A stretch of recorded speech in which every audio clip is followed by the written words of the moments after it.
మధ్య కాలంలో ఎక్కడ చూసినా పెళ్లి చేసుకోవాలి అని అంటే ముందు సిబిల్ చెక్ చేస్తున్నారు.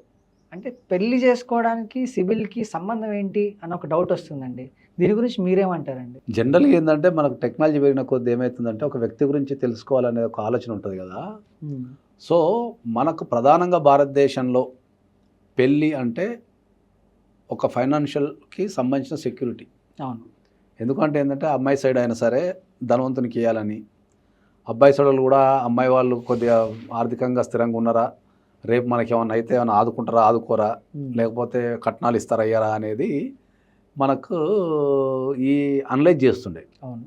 సో, పూర్వకాలంలో ఏమైతుండే అంటే ఏందంటే, పూర్వకాలంలో ఒక వ్యక్తి ధనవంతుడా? కాదా? అనేది మనకు విజిబిలిటీ ఉంటుండే. హ్మ్. ఇప్పుడు ఒక ఊరు పూర్వకాలంలో ఒక ఊరికి పోయినామనుకో, అప్పుడు గ్రామాలు ఉంటుండే, పర్సన్స్ ఒకరికొకరు తెలిసి ఉంటుండే, వాని లివింగ్ స్టాండర్డ్ ఏందో తెలిసి ఉంటుండే, వాని ఫైనాన్షియల్ ట్రాన్సాక్షన్స్ ఎట్లుంటాయో తెలిసి ఉంటుండే. అవును. సో, పూర్వకాలంలో ఒక వ్యక్తి ధనవంతుడా? కాదా? అని చెప్పడానికి ఇన్ని ఎకరాలు ఉన్నాయా? లేకపోతే ఏందనేది తెలిసిపోతుండే మనకు. హ్మ్. ఇప్పుడున్న ఆధునిక సమాజంలో మనకు జీవిత విధానం ఎట్లా తయారైందంటే, మన పక్కనున్నోనికి మనకు అప్పులున్నాయా? ఆస్తులున్నాయా? చెప్పలేని పరిస్థితి. హ్మ్. చాలా వరకు కుటుంబాలలో హైదరాబాద్ లాంటి సిటీలలో చాలా వరకు బిల్డప్ వ్యవస్థలే ఎక్కువ ఉంటాయి. అవును. ఓకే, షో ఆఫ్ షో చేసుకుంటారు. ఆఫ్ అనేది ఎక్కువ ఉంటుంది.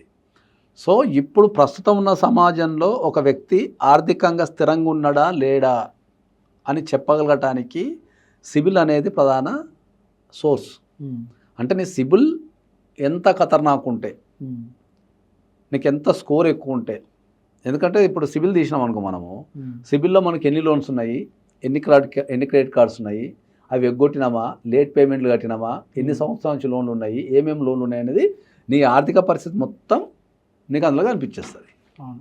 సో ఇప్పుడు ఏం చేస్తున్నారంటే ఏంటంటే ఒక వ్యక్తి యొక్క ఆర్థిక పరిస్థితి అంటే ఒక చేసుకోబోయే వ్యక్తి యొక్క ఆర్థిక పరిస్థితి కరెక్ట్ ఉందా లేదా హ్మ్. అని వాళ్ళని అడిగి వాళ్ళని ఇబ్బంది పెట్టడం కంటే, హ్మ్. ఒకవేళ అడిగినాం అనుకుందాం, వాళ్ళు నిజాలు చెప్తాను గ్యారంటీ ఏముంది. అవును. సో వాళ్ళు ఈ సిబిల్ కనుక మనం స్కోర్ తెప్పించుకోగలిగితే, వాళ్ళ సిబిల్ రిపోర్ట్ అడిగితే ఆ వ్యక్తి యొక్క ఆర్థిక పరిస్థితి ఎట్లుంది, ఎట్లా మేనేజ్ చేస్తున్నాడు, ఎన్ని అప్పులు ఉన్నాయి, లేకపోతే ఎన్ని క్రెడిట్ కార్డ్స్ ఉన్నాయి, ఎన్ని లేట్ పేమెంట్స్ ఉన్నాయి, అసలు లోన్లు ఉన్నాయా లేవా అనేది ఆ సిబిల్లో మొత్తం రాసి ఉంటుంది. కాబట్టి ఇక ఇదంతా అడుగుడు ఎందుకు లొల్లి అని చెప్పేసి సింపుల్గా ఏం చేస్తున్నారంటే నీ సిబిల్ రిపోర్ట్ అని అడుగుతున్నారు. లేదంటే సిబిల్ రిపోర్ట్ డౌన్లోడ్ చేసుకుంటున్నారు.